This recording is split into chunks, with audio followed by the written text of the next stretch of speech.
First of all, David, tell us why you finally decided to say goodbye to Doctor Who.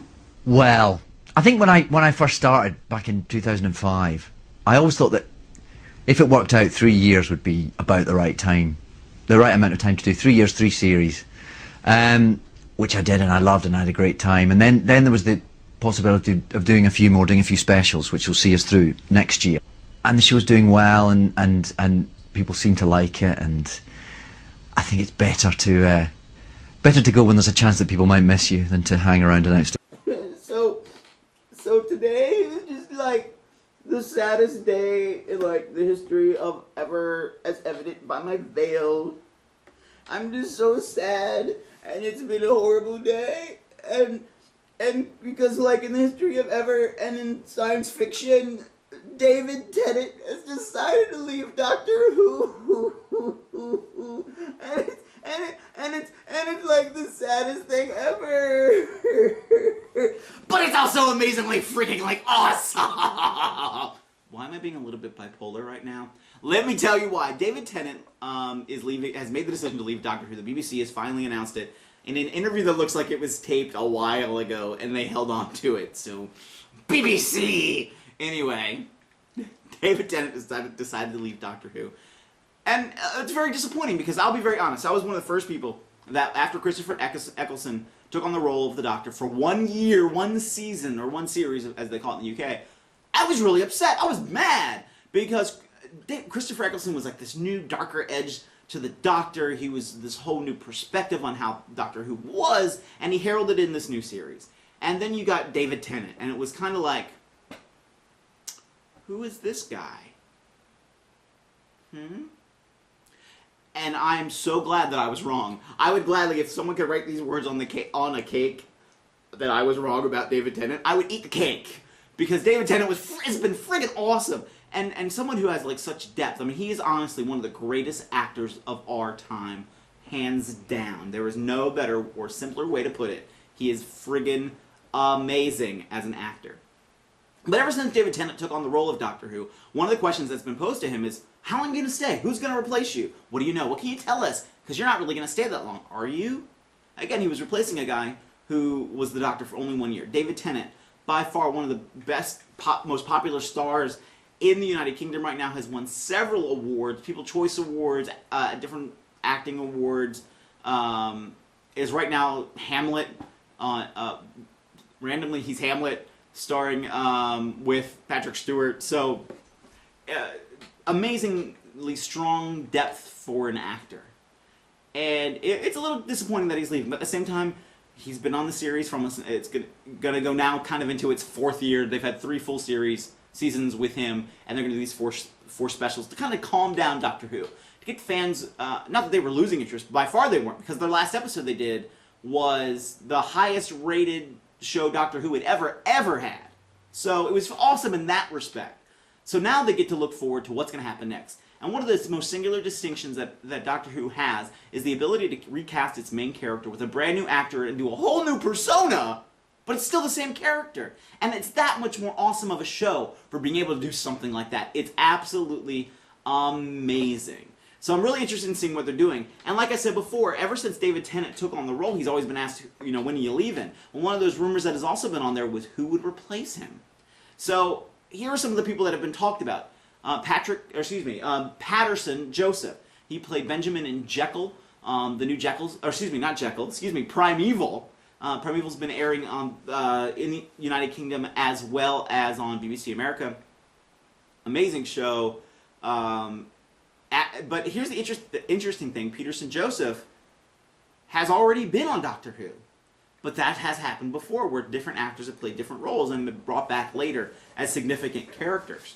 So it would be interesting to see how they might do it. And it would be the first actor with dark skin to play the Doctor. Which is interesting.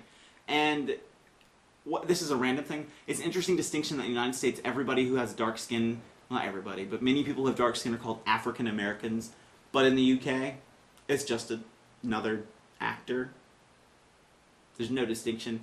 So I'm making that distinction of the color of the skin simply for our fans of the United States. Sorry, guys.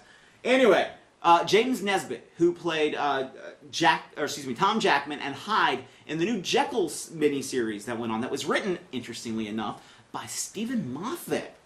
Stephen Moffat is now going to be the new executive producer of Doctor Who. James Nesbitt also played in Hamlet. David Tennant's playing on Hamlet right now. So there's some interesting parallels to the career of James Nesbitt. And he played a little bit of a bipolar character, being both Jekyll and Hyde, in a new updated version of what Jekyll and Hyde is. Robbie Carlyle, 28 weeks later, Aragon, he's also been rumored that he could be the new Doctor.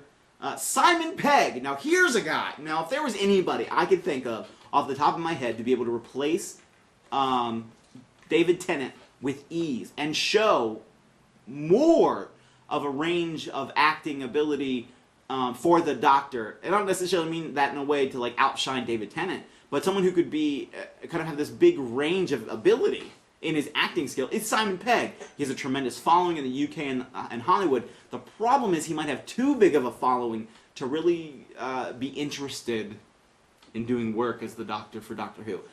He has also played another character on Doctor Who previously. But again, like I said, that hasn't stopped anybody before. Another interesting character, or excuse me, another actor that's been kind of brought up in all this is Patrick Stewart. Last spring, Patrick Stewart in an interview made a comment basically saying that he was a little upset that, you know, someone such as a star as himself in the United Kingdom had never been asked to be a part of Doctor Who. Now, it's been rumored that he's going to be in one of the specials as an enemy of the Doctor's, possibly playing Lord Rassilon or another evil Time Lord like the Meddling Monk or somebody along those lines. But him as Doctor Who, I don't know if that would really work, but I think that's one of the rumors that is out there. Harry Lloyd played a character in both the Family of Blood and Human Nature episodes of the new series of Doctor Who. And during the filming, Russell T Davies said about Harry Lloyd, he would be a future Doctor. That he was that amazing of an actor, and that we should look forward to seeing him again. So this could be the opportunity. He's a little bit younger. Now here's another interesting pick that has been rumored, and maybe not necessarily in the largest circles of rumors, but in the UK, especially, you have to understand how iconic Doctor Who is in all of the UK and in a lot of the rest of the world. Why it hasn't picked up in the United States, I really just don't know. But in the rest of the world, Doctor Who is one of the most popular television series there is. And there is a professional actor who has done his own web series of Doctor Who called Tony. His name is Tony Coburn. Tony is amazing and actually has a part in the next Harry Potter film playing a young Lucius Malfoy, which is interesting because you had David Tennant, who played Barty Crouch Jr. In a small role in Harry Potter Prisoner of Azkaban.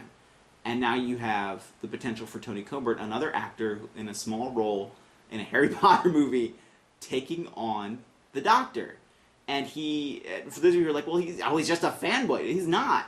He does imitations. He's actually on the circuit for Doctor Who right now at different Doctor Who conventions. He's got a part in doing an audio adventure for Doctor Who, and the audio adventures are actually quite popular in the UK. So it's interesting. It's really interesting to see, would they pick someone with a relatively unknown experience to be the Doctor, almost in a way they did David Tennant, even though David Tennant, of course, had much more experience than Tony Coburn does now. But at the same time, could they pick somebody randomly new and have them just run with it? Now, Tony Coburn might just be a little bit too young for the series and maybe not that experienced, but it is an interesting concept to bring up. There was another, I want to say his name was Tom Hunt, and I might have gotten that wrong. The gentleman, the actor who played Ox in Indiana Jones and the Kingdom of the Crystal Skull, he has also been rumored to possibly be the Doctor because he has kind of that wacky, antic humor and seriousness that he could bring to the role that the Doctor Who requires. So, like I said before, I'm one of Doctor Who's biggest fans. My precious little TARDIS. Oh, wait a minute. Technical difficulties, what can I say? Exterminate!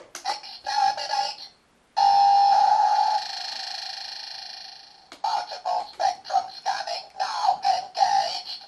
Seek, locate, annihilate. And of course I have sonic screwdrivers and even the Master's laser screwdriver. I'm evil. Anyway, biggest fan of Doctor Who. I'm really excited about what's going to happen. And yes, it is a tragic and lonely day in the annals of life because David Tennant is leaving. But he's leaving Doctor Who, and there's going to be so much more action and excitement that's going to come our way, courtesy of Doctor Who. Ladies and gentlemen, thank you very much for the Handsome Genius Club. I'm Phil Stamper.